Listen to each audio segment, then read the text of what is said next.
Go ahead. So much of that is lost anymore, if that makes sense. So much of what? Like, so much of listening to people and not having, I feel like we always feel like we have to have a rebuttal or a retort when you don't need to. Not every person wants that. Some people just want to be heard or want to be, even just get it off your chest. It's not always a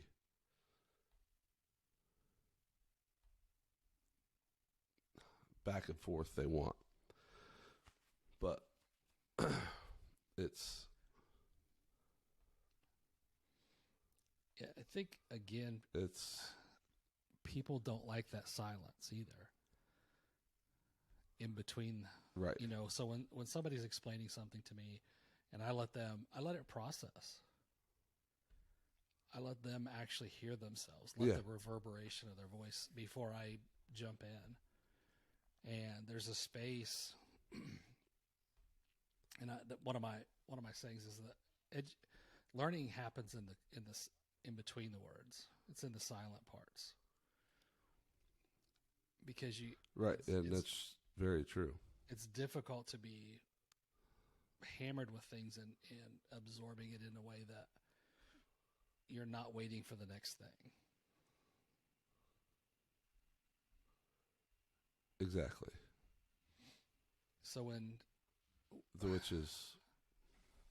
when you're helping people, sometimes it's okay just to have that silence afterwards. You don't have to fix it unless they actually ask. And they say, does that sound like it's, does it, and I've had people say this, right? Does that sound like I'm crazy? And I'm like, no, that's not what we're here for. Crazy's good. Exactly. Crazy's the best. It's when people are lost for what they're feeling.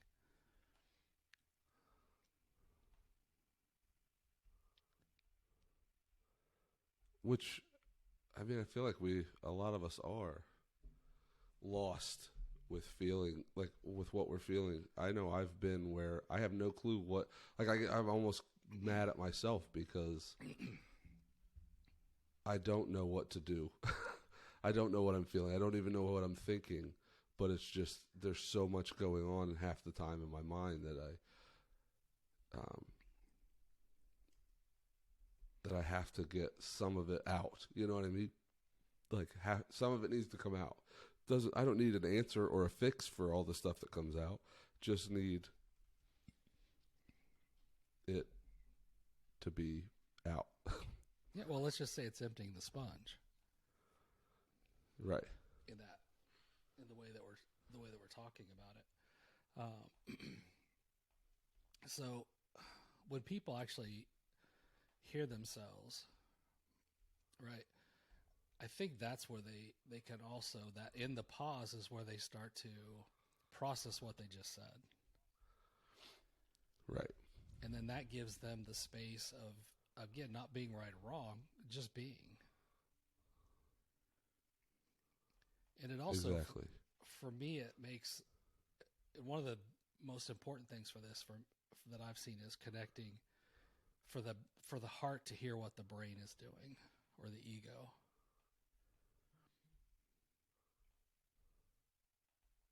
That's the hardest. Yeah, that's definitely the hardest part.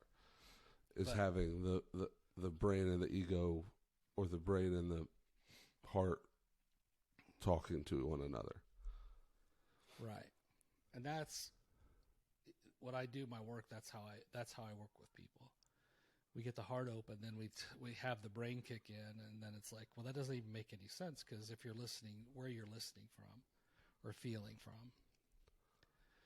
And that's one of the biggest keys in what I've seen that helps people, is getting that connection to where the heart's actually listening to them.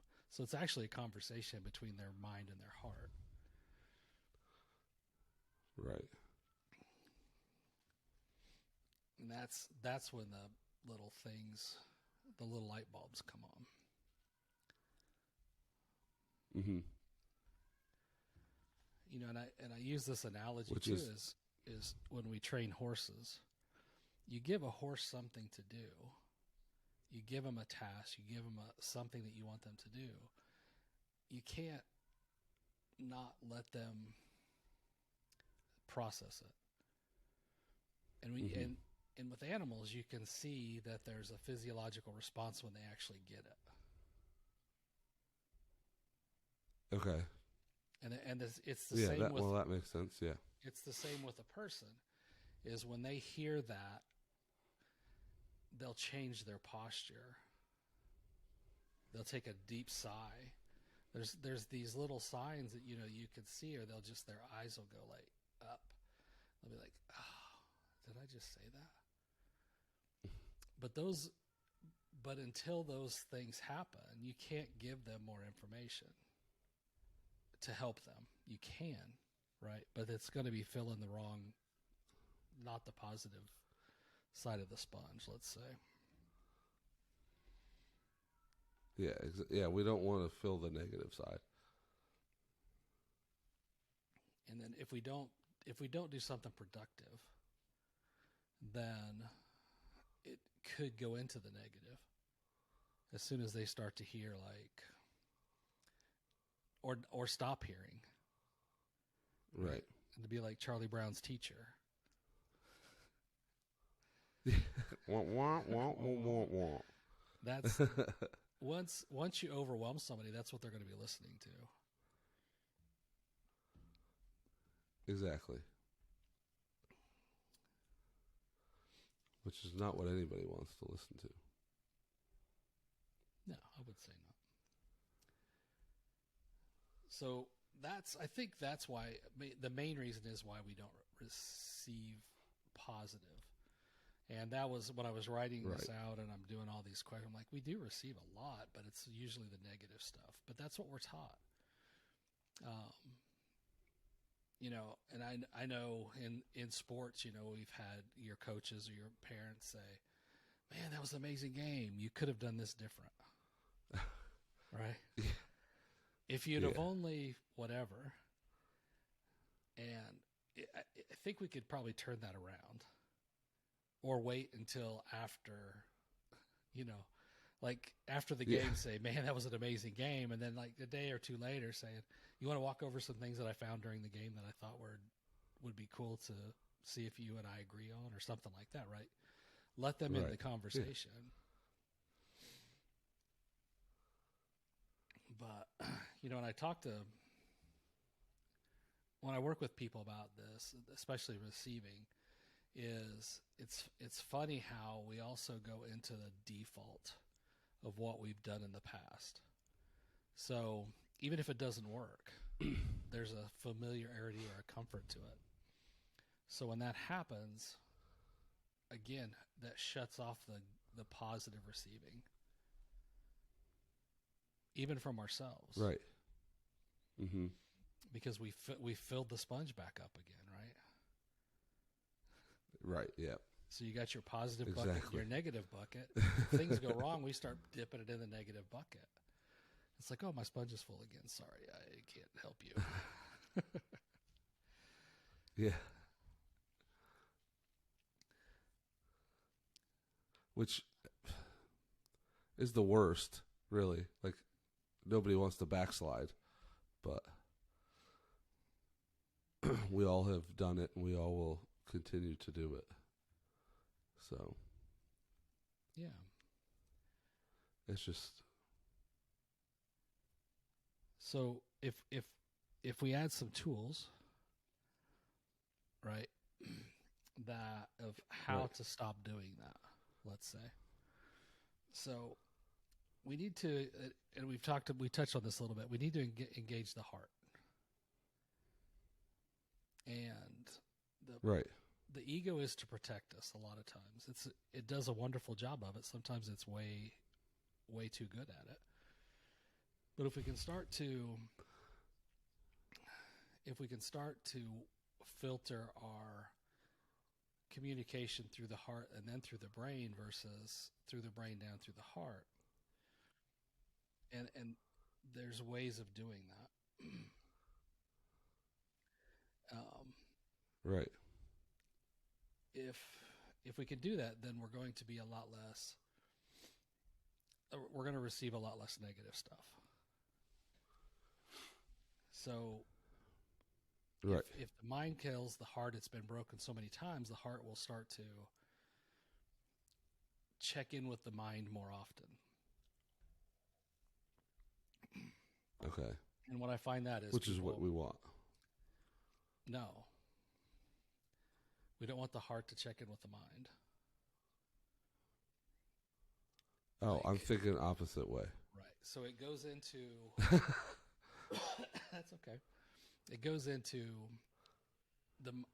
where the heart won't receive anything unless it goes to the mind and says, is this okay? Then the mind's in control of receiving. If we can get the heart to open, which a lot of it has to do with trust, right? And trusting the person that you're talking to. But if we can get the brain, once the heart receives something and the brain goes, is that okay? Yeah, it's safe. Then it's okay. Right. Then we start making the mind more receptive also. Okay. Does that make sense? So yeah, I think it makes sense. Yeah. To get the heart open more is you want your mind to follow your heart, not the heart to follow your mind. Right. So several things that I wrote down here. Childlike curiosity. Have you ever told a little kid, say, "Oh, you're so cute," and they're like, "I know." Every day. Because it's not, there's not another choice for them. Right. They haven't heard the other options. You know, it's not multiple choice for them. It's just like fill in the blank. Just cute. Right.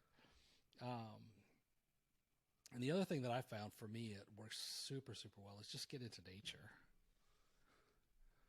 Just sit by a tree. Yeah, that's...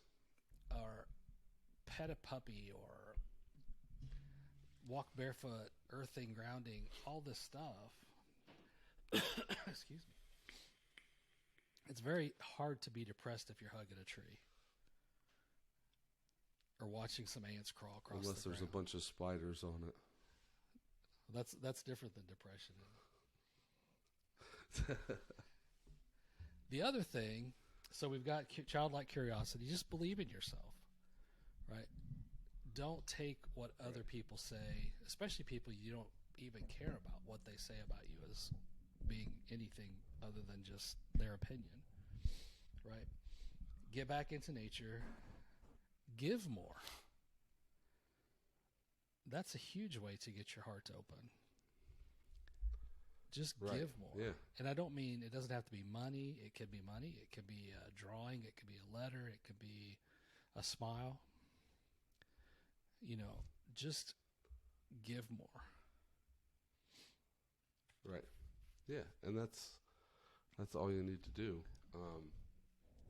And like you said, it doesn't matter if it's money, but give something.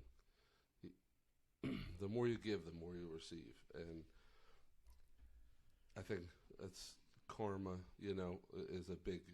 Some people don't believe in it, but I think it's a huge thing.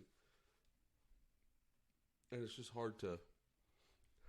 And we all know that bad people get, you know, good things happen to bad people and bad things happen to good people, but I think it all comes out, the more good you do, the better your chances are, at least. Plus, who wants to just go around doing bad stuff all the time? I mean, I don't think my conscience / soul / heart could take that. You know, just being selfish all the time and not giving to anybody. And like you said, it could be something as simple as a smile or as simple as a good morning. You don't know how bad someone's. If you could see you